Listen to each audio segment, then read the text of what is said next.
ሰላም እንዴት ናችሁ? ውድ የተጣራሪ ተከታታዮች በዚህ ክፍል ደግሞ የምንመለከተው ስላብ ሪፖርት እንዴት እናወጣለን፣ ስላብ ከስትሪፕ ጋር ያለውን ዝምድና በምን አይነት መልኩ እናየዋለን፣ እንዴት እናነባለን፣ የወጣውን ሪፖርት ደግሞ ከድሮይንግ ጋር እንዴት ማጣጣም የምናነበው የሚለውን ነገርም በዚህ ቱቶሪያል ክፍል የምንመለከተው ነው የሚሆነው።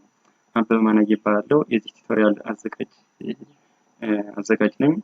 ግልጽ ያልሆነላችሁ ነገር ካለ ኮሜንት ላይ ጽፉልኝ፣ መልስ የማዘጋጅለት ይሆናል። እንደዚሁም አዲስ የሆናችሁ ደግሞ ወደ ቱቶሪያል በሚገቡበት ሰዓት ሰብስክራይብ ማድረጋችሁን አትዘንጉ። ለምትወዳችሁም ይጠቅማል ለምትላችሁም ሼር ማድረጋችሁንም እንደዚሁም አስቡበት። በቴሌግራም ቻናሌም አበበ ማናዬ ብላችሁ ብትገቡ ማግኘት ትችላላችሁ። ሰርች አድርጋችሁ ቴሌግራም ላይ እዛም ብዙ ሊንኮችንም አስቀምጣለሁ፣ ፒዲኤፎችንም አስቀምጣለሁ። በዚህ መከታተል ትችላላችሁ። እሺ ቀጣይ ስንቀጥል ስላብ ሪፖርታችን ከዚህ ጋር ስንጀምር ስላብ ኮንክሪት ስላብ ፍሌክቸር ኤንድ ሺር ኮንክሪት ስላብ ዲዛይን አለን። አንድ ኮንክሪት ስላብ ዲዛይን ሪፖርታችን በዚህ ጋር ማውጣት እንችላለን። ኦር ኖርማሊን ፓስ እናድርገውና እንደገና ዲዛይኑን እንዘርዘው። ዲዛይን ስናዝ በዚህ አይነት መልኩ አምጥቶልናል። ቀጥታ ዲስፕሌይ በመግባት ሾው ቴብል ውስጥ በመግባት የኮንክሪት ዲዛይን ነው። ኮንክሪት ስላብ ዲዛይን ሙሉ ፍሬምን የያዘ ነው። ኮንክሪት ስላብ ዲዛይን ውስጥ ነው የፈለግነው። አሁን ኮንክሪት ስላብ ዲዛይን ውስጥ ስላብ ዲዛይን ሺር ኤንድ ፍሌክቸር ይላል። በዚህ አይነት መልኩ ከሰከንድ ፍሎር እና የፈርስት ፍሎሮችን በሙሉ ይዞ ነው የሚመጣልን። ከዚህ መቀጠል ደግሞ ላየር ኤ እና ላየር ቢ ብሎ ነው የሚከፋፍላቸው ማለት ነው። ላየር ኤ ማንኛው ነው፣ ላየር ቢ ማንኛው ነው የሚለውን ነገርም እንመለከታለን። እንደገና ደግሞ ኮሎመን ኤስ ይሄ ኮሎመን ስትሪፕ ኤን5 የሚባል ስያሜ የተሰጠው ማንኛው ፓርት ነው። ይሄ ስትሪፕ ኔሙ ይሄ ስትሪፕ የተሰጠው ለስትሪፕ ኤ ለተባሉት ኮሎመን ስትሪፕ ኤን5 የሚባል ተሰጥቷል። ታዲያ ይሄ ኮሎመን ስትሪፕ ኤን5 የሚባለው ማንኛውን የሚለውን ነገር እያንዳንዳቸውን ፓርት መመልከት ያስፈልጋል ማለት ነው። ይሄን ቀለል ባለ መልኩ ለመመልከት ኮንክሪት ስላብ ዲዛይን ሰመሪውን ብንመለከተው በጣም አሪፍ ነው። ለምን ያኛው በስቴሽን እየከፋፈለ ነው የሚያስቀምጠው። ስቴሽን በሜትር እየከፈለ ማለት ነው ስፓን አይዲውን። እዚህ ጋር ፓርት ላይ ደግሞ የሚያስቀምጥልን ለየት ባለና ደስ በሚል መልኩ ነው የሚያስቀምጠው። ኮሎመን ስትሪፑ ስፓኗን ብሎ በስፓን ከከፈለ በኋላ ይሄ ኮሎመን ስትሪፕ ጀነራል ስትሪፑን ይከፍልና ያወርዳል። ወደ ታች ደግሞ ስፓን ነው ሁለተኛ ክፍልፋይ ደግሞ ይወርዳል። ከዚህ መቀጠል ደግሞ ስታርት ሚድል ኤንድ የሚባል ወደ ሶስት ነገሮች የሚከፍለዋል። ወደዚህ ከከፈለ በኋላ ነው ሪዛልቱን የሚያስቀምጥልን ማለት ነው። ስለዚህ በዚህ ክሪቲካል መልኩ ስለሚያስቀምጥልን ነው እኛም ስትሪፕ ሜተርን የተጠቀምነው ማለት ነው። ኢታብስ ስትሪፕ ሜተር ኢንፋይናይት ሜተር ነው የሚጠቀመው። ኢንፋይናይት ሜተር እንግዲህ አት ፖይንት ኦፍ ኤኒ ፖይንት ስለሚያስቀምጠው ክሪቲካሉን ሰሌክት ለማድረግ ይከብዳል። ስትሪፕ ሜተር ግን በዚህ አይነት መልኩ ከፋፍሎ ስለሚያስቀምጥልን ክሪቲካል የሆነውን ነገር ማግኘት በጣም ቀለል ባለ መልኩ ክሪቲካል ሞመንት እና ክሪቲካል ሽሩንም ማግኘት እንችላለን ማለት ነው። ስለዚህ ይሄንን ሙሉውን ዳታውን ወደ ቀጥታ ወደ ምን መውሰድ እንችላለን? ወደ ኤክሴል እንወስድና እዛ ላይ ባሳያችሁ ቀለል ይላል። አንድ እዚሁ ላይ ከድሮይንግ ጋር እያሳየ የተወሰነ ነገር ልበላችሁና የመጀመሪያ ፓርቱ ይሄንን ማወቅ ስትሪፕ ኔሙ ማንኛው የማንኛው ነው። ሰከንድ ፍሎር ነው የሚጀምረው። ጀስት የፕላን ቪው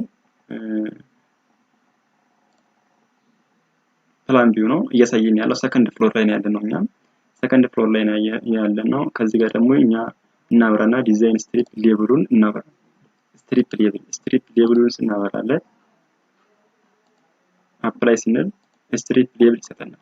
ግልጽ እንዲያደርግልን ደግሞ ዲስፕሌይ ውስጥ ገብተን ምን እናደርጋለን? ስትሪፕ ኤች ፎርስ ኤንድ ስትሬስ ዲያግራም የምትላለች ከዚህ ጋር ፓርት ላይ ስትሪፕ ፎርስ የምትለውን እናበራለታለን ማለት ነው። ስትሪፕ ፎርስ ውስጥ ላየር ቢ እና ላየር ኤ እንግዲህ ላየር ቢ እና ላየር ኤ ማንኛው ነው ላየር ቢ ማንኛው ላየር ኤ የሚለውን በፊልድ ዲያግራም አድርገን አፕላይ ብንለው ወደዚህ አሬንጅ የሚደረጉት ላየር ኤ ናቸው። ወደዚህኛው ፓርት ደግሞ አሬንጅ የሚደረጉት ደግሞ ላየር ቢ ናቸው ማለት ነው። ስለዚህ እኛ የምንፈልገው የዚህ ኔሙን ነው፣ ኔሚንጉን ነው፣ የስትሪፑን ኔም ነው።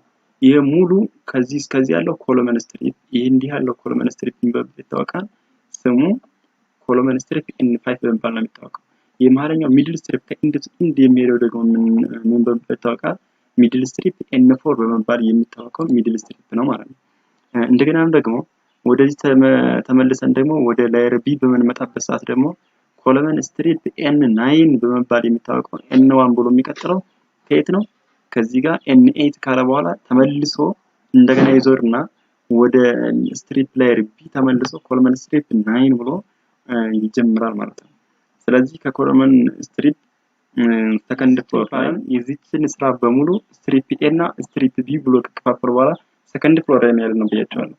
ይሄ ሰከንድ ፍሎር ላይ ካለን በኋላ እስከ ስትሪፕ 8 ያሉት ላየር ኤ የሚባሉ ናቸው። እስከ ስትሪፕ 8 ያሉት ላየር ኤ የሚባሉ ናቸው። ሰከንድ ፍሎር ላይ ያለውን ስላብ ነው እየሰራን ያለን። እስከ ኮለመን ስትሪፕ 8 እስከሚያበቃ ድረስ ኮለመን ስትሪፕ 8 ኮለመን ስትሪፕ 8 እስከሚያበቃ ድረስ ይሄ ፓርት ማለት ነው። ይሄ ፓርት ላየር ኤ ነው። ላየር ኤ ማለት ወደዚህ ፓርት ያሉት ሪባሮቹ እንደዚህ እየተደረደሩ የሚሄዱት ባሮች በሙሉ እስከ ኮለመን ስትሪፕ ኤ ያሉትን የሚያጠቃልል ነው ማለት ነው። ከኮለመን ስትሪፕ 9 ጀምሮ እስከ ኮለመን ስትሪፕ ደግሞ 20 ያሉት ደግሞ ወደዚህ ፓርት ባሮቹ እንዴት ነው የሚደረደሩት ማለት ነው? እንደዚህ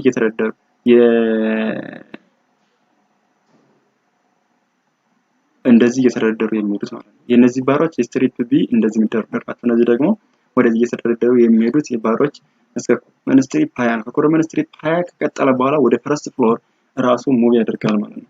ይሄንን እንዴት ያነባን? በስትሪፕ እንደዚህ ከከፋፈልን በኋላ ቀጥታ ወዴት ነው የሚሄደው ስንል ስፓን ክላሲፊኬሽን ነው የሚሄደው።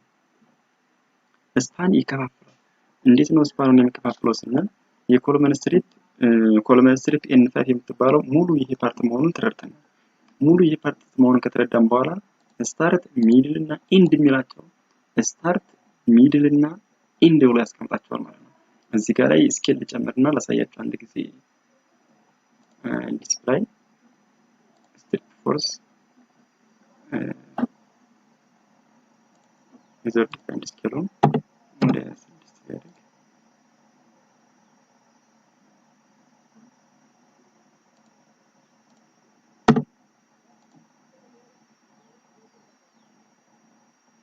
ስታርት የሚለው እስከዚህ ፓርት መጣ 0 እስከሚሆነው ፓርት ድረስ ያለው ነው። ስታርት ሚድል የሚለው ማክሲመም ወይም ፒክ ፖይንቷን የሚመጣው ቦቶም ወይም ኮምፕሬሽን ፓርት ያለው ወይም ፖዚቲቭ ሙቭመንቱ ነው። ይሄ ደግሞ ኮለመን ያለው ኔጌቲቭ ሙቭመንቱ የሚይዘው ፓርት ይሄን ምን ብለን እንጠራዋለን ማለት ነው? ሚድል ወይም ደግሞ ስታርት ሚድል እና ኢንድ ብሎ ነው የሚያመለክተው ማለት ነው። ኤሊቬሽን ፓርት ላይ የሚያሳይ ከሆነ ኤሊቬሽን በአንድ ማለት ነው።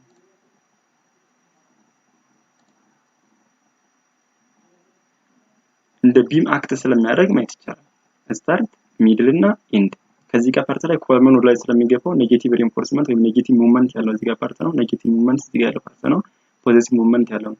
ይሄ ፖዚቲቭ ሙቭመንት እና ኔጌቲቭ ሙቭመንት ብሎ ስፓን 1 ብሎ ከስፓን 1 ውስጥ ደግሞ ስታርት ሚድል እና ኢንድ ብሎ ነው።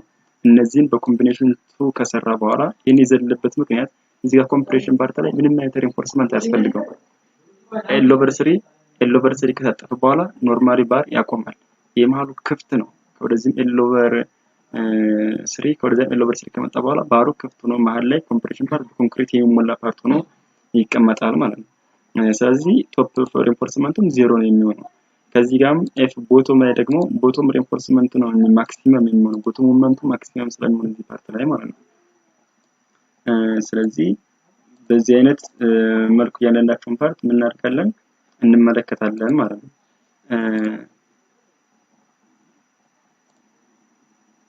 ዲስፕላይ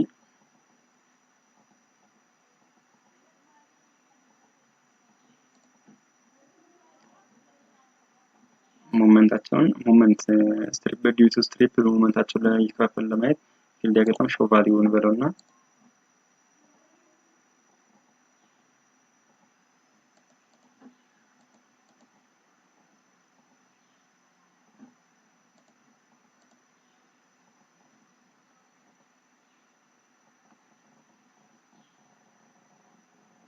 እዚህ ከፓርት ላይ በስክሮል ያሳያል። ሙሉን ከባስ በስክሮል ፓርት ያሳያል። እዚህ ጋር ያለችው ሞመንት ሚድል ሞመንቷ 22.57 ትላለች። ጀስት ይሄም ወደ 20 ምናምን ነው። ስክሮል ወይም ፒክ ፖይንቷንም ክሪቲካል ሎድን ስለሚያስቀምጥልን ነው ለዚህ ጋር አይታሰብ የሚፈልገው ማለት ነው። እዚህ ጋር ፓርት ደግሞ ማክሲመም ደግሞ አት ኢንድ ፓርት ላይ ስታርት ሚድል እና ኤንድ ደግሞ ኔጌቲቭ ወደ 18 አካባቢ ይላል የን ሞመንት ማለት ነው። እዚህ ጋር ፓርት ላይም ደግሞ ኔጌቲቭ 10 አካባቢ ኔጌቲቭ 12 ሞመንት ክሪቲካል ሞመንቶችን ዲሰሌክት አድርጎ ወጥቶልናል። ይህን ክሪቲካል ሞመንት በመጠቀም እኛ ዲዛይን መስራት እንችላለን። ሪንፎርስመንታችንም ይሄና ያለ ቦቶም ሪንፎርስመንት የምንጠቀመው ለባር አሬንጅመንት ወይም ባር በምንደረድርበት ሰዓት ይሄ ዲያጎናል የሆነ ሪንፎርስመንት እንጠቀማለን። ለዚህኛው ፓርት ይችን ሪንፎርስመንት እንጠቀማለን። ለዚህኛው ኤንድ ደግሞ ኤለቨርሲ ላይ የምትሳተፈው ይችን ሪንፎርስመንት እንጠቀማለን። ሚድል ሪንፎርስመንት 622 ደግሞ ከዚህ እስከዚህ ፓርት ላለው ለቶታሉ ለታችኛው እንጠቀማለን ማለት ነው። ለዚህች ፓናል ሆሪዞንታል ወይም ወደዛኛው ትራንስቨርስ ዳይሬክሽን ደግሞ ለሚደረደረው ፓርት ማንኛው ነው የምንጠቀመው ስንል ስፓኗን ብሎ ለሚሰራው ለዚህች ፓናል የመነሻ የሆነችው የመጀመሪያዋ የፓናል መነሻ ስፓኗን በቃ የሚባለው የመጀመሪያ መነሻው ይሄ ፓርት ስለሆነ ኮለመን ስትሪፕ 9 ከሚለው ላይ ፓርት ተነስተን ነው የምንደረድረው ማለት ነው። ስለዚህ እያንዳንዳቸውን እናደርጋለን በዚህ አይነት መልኩ የኮለመን ስትሪፕ ነው። ከዛ መቀጠል ደግሞ ኮለመን ስትሪፕ እያለ ይቀጥላል። ሆሪዞንታሊ ኮለመን ስትሪፕ ከደረደረ በኋላ ከሚድል ስትሪፑን በዚያ መቀጠል ደግሞ ያያል። ከዚያ እኛ ሚድል ስትሪፕ ኮለመን ስትሪፑን ካየን በኋላ ሚድል ስትሪፑን የማይተን ሁኔታዎችን አድርገን ግሩፕ አድርገን በማክሲመሙ የአንዱን ፓነል ሪንፎርስመንት እንደረድራለን ማለት ነው። ስለዚህ በዚህ አይነት መልኩ ስላብ ሪፖርታችንን ከስትሪፕ ጋራ እንዴት ማዛመድ እንችላለን የሚለውን ነገር ቀለል ባለ መልኩ እንደተረዳችሁ ተስፋ አድርጋለሁ። ያልገባችሁ ነገር ካለ ኮሜንት ላይ ጻፉልኝ። ክሊር አድርጌ እንደምችለው መጠን የማቀርብላችሁ ይሆናል ማለት ነው።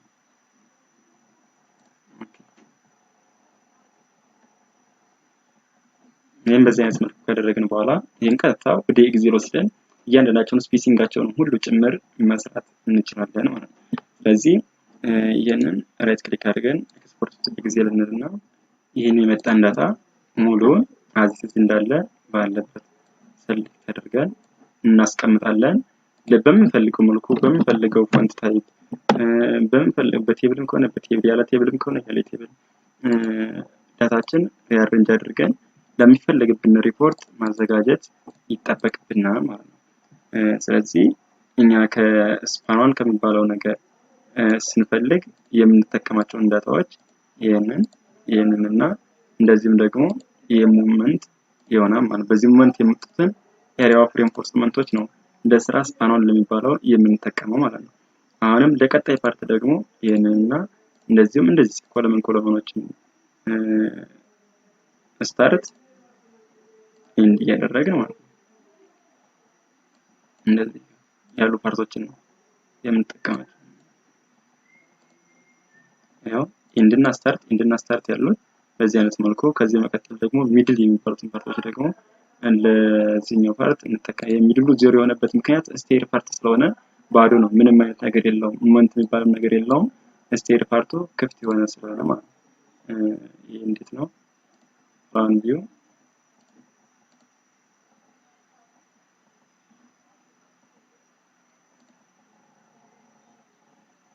ይሄ ፓርት ስለሆነ ይሄ ፓርት ስቴር ፓርት ስለሆነ ክፍት አድርጎ ስለሚያስቀምጥ ነው።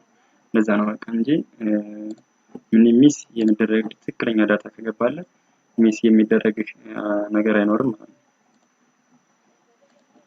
በዚህ አይነት መልኩ እያንዳንዱን የምንፈልገውን ዳታ እየወሰድን ኤሪያ ኦፍ ሪንፎርስመንታችን እየተጠቀምን መስራት እንችላለን ነው። ከዚህ ጋር ኤሪያ ኦፍ ሪንፎርስመንታችን በዚህ አይነት መልኩ ካስገባን በኋላ የዲቴይሊንግ ፓርቱን ለመስራት ደግሞ ምናን ስፔሲንጉን ማወቅ ያስፈልጋል ማለት ነው። ስፔሲንግ የሚባለው ነገር እዚህ ጋር ለቶፑም ለቦቶሙ ምን ያስፈልገናል? ስፔሲንግ ያስፈልገናል ማለት ነው። በተመሳሳይ መልኩ ደግሞ ለቦቶም ኤሪያ ኦፍ ሪንፎርስመንት አለን። ኤሪያ ኦፍ ሪንፎርስመንት ካለን ደግሞ ምን ያስፈልገናል? ስፔሲንግ የሚባል ነገር ያስፈልገናል ማለት ነው። ይህን ስፔሲንግ እና እንደገና ደግሞ ዲቴይሊንግ ፓርቱን ደግሞ በቀጣይ ክፍል የምንመለከተው ይሆናል።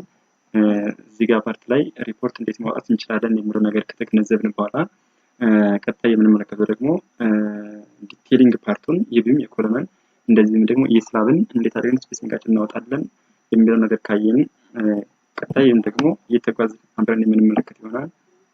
ስለተመጣጣኝ አመሰግናለሁ። እግዚአብሔር ይስጥልኝ።